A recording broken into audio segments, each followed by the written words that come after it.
What's up guys, it's Skill Up here with my weekly Should I Buy It? A look at what are the vendors selling and should you buy it? I literally go to every single vendor in the division each week and pick out the choicest of the choice stuff for your viewing pleasure. So if you like this sort of content guys, do drop it a like and be sure to subscribe. And with that, let's get stuck into this week's Should I Buy It? At the weapons vendor this week in the base of operations, he's selling a very nice suppressor. It's an Omega rifle suppressor tan. It's got headshot damage, critical hit chance, and accuracy. One of the best combinations of suppressor you could get. So there it is. At the advanced weaponry vendor, also in the base of operations, those of you chasing a really nice SMG are going to be thrilled to see this AUG A3 Para XS. It's got responsive, it's got brutal, and it's got competent. Now, I'd probably recommend rolling away that competent for something else, but it's fantastic because that is in the third slot, which means whatever you put in there is going to be free. So if you want something like ferocious or skilled, which have very high electronics requirements, boom, you'll be able to get them there. So really fantastic SMG. If that's your thing, go for it. Those of you looking to burn off some Phoenix credits can visit the special equipment vendor. He's selling a tactical Vector 45 ACP. Now, I wouldn't recommend this weapon, to be honest with you. It's definitely one of the lower DPS SMGs, and SMG is already a lower DPS class. But if that's your thing, this one's not bad at all. It's got deadly, meticulous, and responsive. You could roll away meticulous, not really required on this one. Get something else, not a bad weapon. But as I said, the SMG class, and in particular the Vector, pretty weak at the moment. Would probably recommend steering clear. The other one I'd point you to here is this M249 Bravo. It's got destructive, ferocious, and deadly. Pretty great roll on this. Ferocious does have that very high electronics requirement, which you're unlikely to hit unless you're going in that direction.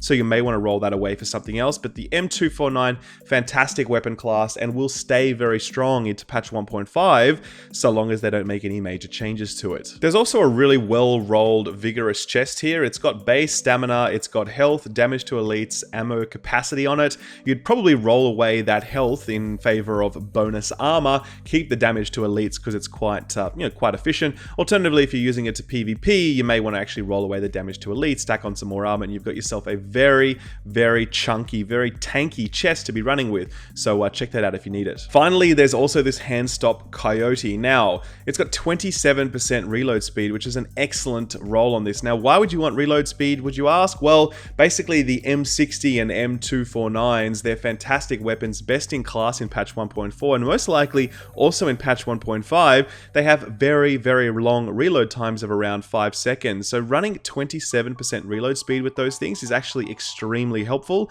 It's actually exactly what I do, and the fact that this also comes with crit hit damage and stability is nice.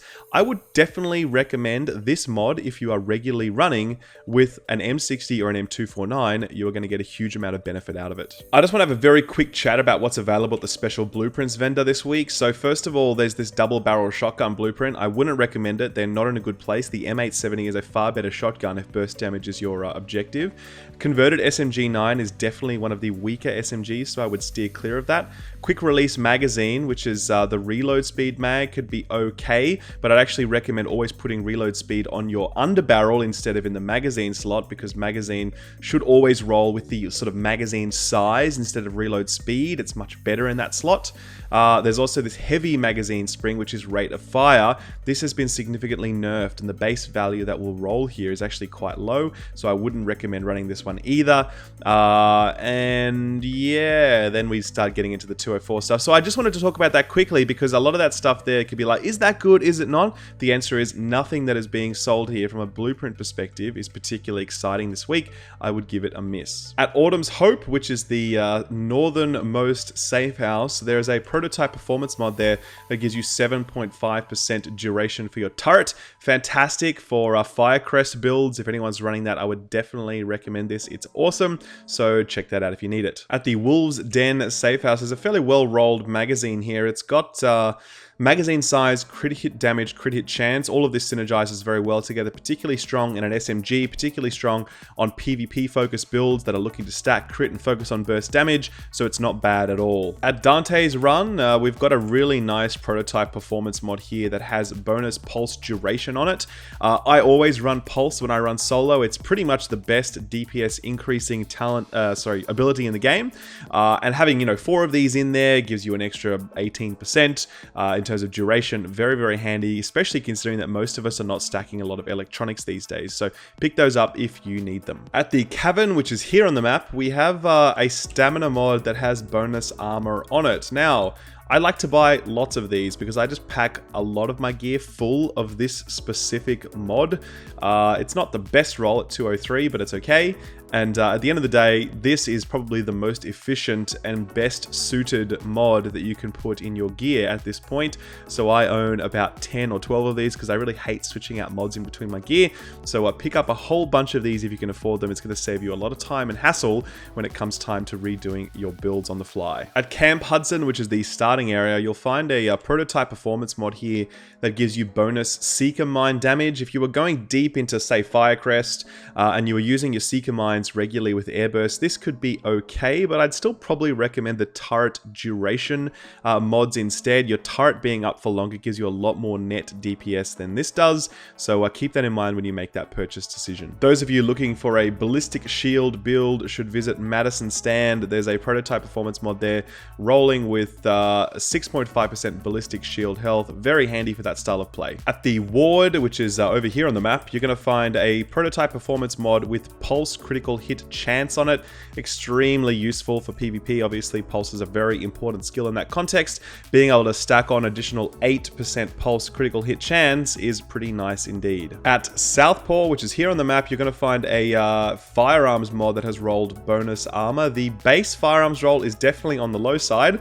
However, the fact that it's got armor on it is awesome. If you do need to stack on a little bit of extra firearms to hit your weapon talents, as I do in a lot of my builds, then this is absolutely the go-to mod for that purpose. Here at the Firewall, if you only buy one thing this week, I recommend buying this. It's a pair of operator gloves. It's base stamina, it's got savage, it's got LMG damage, damage to elites, and pistol damage. Now, I would absolutely roll away the pistol damage for sure and replace that with whatever. You know, it's entirely up to you. But LMGs are the go-to weapon in patch 1.4 and more than likely in patch 1.5 if things stay the way they are. Damage to elites is one of the best talents you can roll in that on PvE side. Stamina base roll is awesome, and savage is one of the most efficient, if not the most efficient gear talent in the game. So this is a very, very nice set of gloves. I'm going to be picking it up right now. At the East 53rd Street DZ checkpoint, there's a really nice SVD on sale. It's got talented, brutal, and disciplined. Now, talented is okay if you're running an electronics focused build. Most of us aren't, so you probably roll that one away. If you are, then you can of course roll away disciplined in that third slot. But overall, you know, the SVD is actually a pretty nice marksman rifle at this point, given how stable it is and the fact that it got a nice little DPS boost recently. So yeah, it's a good weapon. Check it out if it fits what you're looking for. At the East 42nd Street DZ checkpoint, there's another pair of amazing Savage gloves that are almost identical to the ones I spoke about earlier. Only difference being that it has crit hit damage instead of pistol damage there. So it's an even better roll. The only reason I'm not recommending it straight out of the box is because I know a lot of people don't have a lot of Dark Zone funds on hand. Not everyone runs in the DZ. If you do have plenty of DZ funds, then grab this as well or instead of the other one. But obviously, you know, the base credits are a lot easier to farm. So pick up that other pair of gloves that I bought earlier if that's your thing. I'll personally be buying both because I've got some DZ funds to spare at the moment and both of them are excellent. At the East 34th Street DZ checkpoint, there is an electronics mod that has skill haste on it, so everyone looking to go deep into skill power can run this one. It's really nice having that bonus skill haste on all your abilities, bringing your cooldowns down significantly. At the West 34th Street DZ checkpoint, there's a really nice firearms mod here. It's also got bonus armor on it. Difference, of course, being that you can use your DZ funds to purchase it, so pick that up if you've got some spare funds lying around. At the West 42nd Street DZ checkpoint, those of you looking to stack electronics but maintain your survivability, there's an electronics mod here that has base electronics, fairly low roll though, but it also has a fair amount of bonus armor on it. Not too bad at all if that is your build. At the West 46th Street DZ checkpoint, there's a really, really nice tactical M249 para.